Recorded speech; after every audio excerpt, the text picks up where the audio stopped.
Uhaguku wa ugitiri ukoretwo uri muhinga munene kuri aikari a Laikipia niamu wanakorwo urehete hathara nene ya uici wa indo ta mahiu na mioyo ikora na nguraro giko gici-ini ikuhi ari kuhithukirwo kwa maobitha atano a muhohio mwena wa Doldol na tharikira ino iriganite na icera ria minista wa ugitiri Kipchumba Murkomen. Tumekuwa na utovu wa usalama, na utovu wa usalama kukiwa kwa inchi hakuwezi kuwa na maendeleo.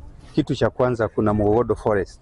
Mugogodo Forest imekuwa tishio, tumeimba miaka nenda miaka rudi. Aikari guku ni mataririe mwihoko wao na icera riri makiuga maria maritie mangithingatithio kihonia kio Uhaguku wa ugitiri kiaya kuoneka. Turenda gwitikia andu gukorwo no mucemanio tu for the sake of it, na makiria muno we hope tociaca iragikwo witikio witu na mwihoko witu ni ati ni gugurehwo solutions tangible.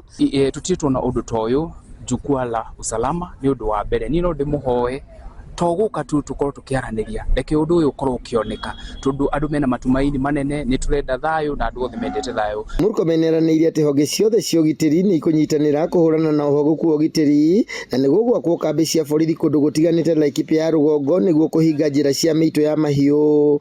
2 days ago, the camp that had been established in Seki area was attacked by bandits who know that as a result of establishing that KPR camp, it was going to block them from accessing homesteads, ranches, private and commercial ones that are owned by communities and the ones that are commercially owned by individuals.